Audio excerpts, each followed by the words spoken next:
പതിവ് തെറ്റിക്കാണ്ട് ഈ പ്രാവശ്യം നാട്ടിൽ ചെന്നപ്പോൾ പോയത് തൃശ്ശൂർ ലാഫേമിലേക്കാണ് മുടിയുടെ മുകളിൽ താജ്മഹൽ പണിയാൻ. സ്കിന്ന് വലിയ കുഴപ്പമില്ലാത്തതുകൊണ്ടും നാട്ടിൽ നല്ല വെയിലുള്ളതുകൊണ്ട് തന്നെ ഫേഷ്യലൊക്കെ ചെയ്ത് കഴിഞ്ഞാലും വല്ലാണ്ട് ഇഫക്റ്റ് ഇല്ലാത്തതുകൊണ്ടും ഞാൻ ആ പണിക്ക് നിന്നില്ല. മുടിയുടെ മുകളിൽ മാത്രമായിരുന്നു പ്രാവശ്യം കോൺസെൻട്രേഷൻ. അത്യാവശ്യം ലെങ്തി ആയിട്ട് മുടി വളർന്നിട്ടുള്ളതുകൊണ്ട് ഈ പ്രാവശ്യം അമ്മയെ കൊണ്ടായിരുന്നു മുടി വെട്ടിച്ചിട്ടുണ്ടായിരുന്നത്. പക്ഷേ എനിക്ക് ഫ്രണ്ടിൽ കുറച്ച് തൊങ്ങലും തൂക്കലും ഒക്കെ വേണം എന്നുള്ളതുകൊണ്ട് തന്നെ ഞാൻ ലാഫീമിൽ പോയപ്പോൾ അവരോട് ഫ്രണ്ടിൽ മാത്രം ഒന്ന് കട്ട് ചെയ്തിട്ട് തരാൻ പറഞ്ഞു. ആദ്യം ഞാൻ വിചാരിച്ചു അവരങ്ങനെ ചെയ്യുന്നുണ്ടാവില്ല എന്ന്. പക്ഷേ പ്രോബ്ലം ഒന്നും ഇല്ലാണ്ട് നമ്മൾ പറഞ്ഞ ലെങ്ത്തിന് തന്നെ അവർ വെട്ടിത്തരിക കേട്ടോ ചെയ്തത്. എൻ്റെ മുടി വെട്ടണ സമയത്തൊക്കെ എൻ്റെ ബാക്കിലിരുന്ന ഒരാൾ കണ്ണുരുട്ടി പേടിപ്പിക്കുന്നുണ്ടായിരുന്നു. വേറെ ആരുമല്ല, എൻ്റെ അമ്മയാണ് കേട്ടോ. ചെറുപ്പത്തിൽ എനിക്ക് നല്ല കട്ടിയും അത്യാവശ്യം നീളമൊക്കെ ഉള്ള മുടി തന്നെയായിരുന്നു. അതിൻ്റെ പ്രധാന കാരണം എൻ്റെ ഹെയർ കെയർ ആണ്. എൻ്റെ ഹെയർ കെയർ ഒക്കെ നോക്കിയിരുന്നത് അമ്മ തന്നെയാണ് കേട്ടോ. സ്ഥിരമായിട്ട് ഹെന്ന ഇട്ട് തന്നിട്ടും എണ്ണ തേച്ച് മസാജ് ചെയ്ത് തന്നിട്ടും ഹെയർ പാക്ക് ചെയ്ത് തന്നിട്ടും ഒക്കെ അമ്മയായിരുന്നു എൻ്റെ മുടി നല്ലോണം നോക്കിയിരുന്നത്. അന്നും ഇന്നും എനിക്ക് നല്ല മടിയാണ് ഹെയർ കെയറും സ്കിൻ കെയറും ഒക്കെ ചെയ്യാൻ. പക്ഷെ നാട്ടിൽ വരുമ്പോൾ അമ്മ ദാ ഇങ്ങനെ എണ്ണയൊക്കെ ഇട്ട് നന്നായിട്ട് മസാജൊക്കെ ചെയ്യും.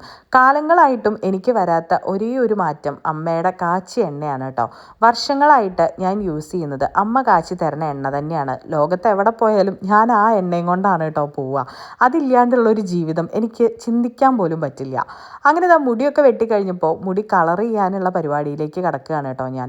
എൻ്റെ മുടി കളർ ചെയ്ത് കഴിഞ്ഞപ്പോൾ അവർക്ക് ഒട്ടും സാറ്റിസ്ഫൈഡ് ആയിരുന്നില്ല. കാരണം എൻ്റെ മുടിയിൽ കളർ പിടിക്കുന്നില്ല എന്നായിരുന്നു അവർ പറഞ്ഞുകൊണ്ടിരുന്നിരുന്നത്. പല സമയത്തും അവർ ചോദിച്ചു, മുടി എപ്പോഴെങ്കിലും ബ്ലീച്ച് ചെയ്തിട്ടുണ്ടോ, ട്രീറ്റ്മെൻറ്റ് എന്തെങ്കിലും ചെയ്തിട്ടുണ്ടോ, ഡൈ ചെയ്തിട്ടുണ്ടോ എന്നൊക്കെ. ഞാൻ പറഞ്ഞു എൻ്റെ മുടിയിൽ ഇതൊന്നും ചെയ്തിട്ടില്ല എന്ന്. അവർ എൻ്റെ തലയിൽ കളർ പിടിക്കണില്ല എന്ന് പറഞ്ഞപ്പോൾ സത്യമായിട്ടും എനിക്ക് ചിരിയാ വന്നത്. കാരണം ഓരോ പ്രാവശ്യം ഹെന്ന ഇട്ട് തന്നിട്ട് എൻ്റെ മുടിയൊക്കെ ഞാൻ കഴുകിയിട്ട് വരുമ്പോൾ എൻ്റെ അമ്മ പറയായിരുന്നു, ഈ പെണ്ണിൻ്റെ തലയിൽ ഹെന്ന ഇട്ട് കൊടുത്തിട്ട് ഒരു കാര്യമില്ല, ഇതിൻ്റെ തലയിൽ കളറൊന്നും പിടിക്കില്ല എന്ന്. ആ ഒരു ഓർമ്മയാട്ടോ എനിക്കിപ്പോഴും വന്നത്. അങ്ങനെ ചേച്ചി കഷ്ടപ്പെട്ട് എൻ്റെ തലയിൽ ഹെയർ കളറൊക്കെ ഇട്ടുകൊണ്ടിരിക്കുകയാണ്. ഒരു 1.5 മണിക്കൂർ ഈ ഒരു ഇരിപ്പ് ഞാൻ ഇരുന്നിട്ടുണ്ടായിരുന്നു കേട്ടോ. ഇപ്രാവശ്യം നല്ല രീതിയിൽ തന്നെ ഞാൻ കളർ ചെയ്തിട്ടുണ്ടായിരുന്നു. പക്ഷേ എൻഡ് റിസൾട്ടിൽ ഞാൻ അത്ര ഹാപ്പി ആയിരുന്നു എന്ന് ചോദിച്ചാൽ അല്ല.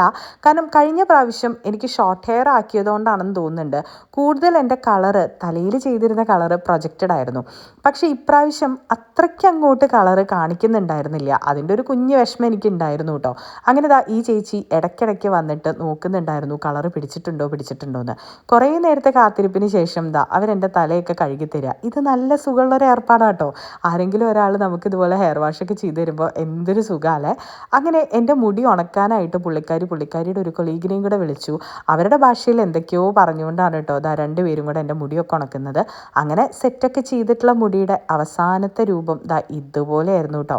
അപ്പം എന്നാൽ ശരി, പിന്നെ കാണാം കേട്ടോ.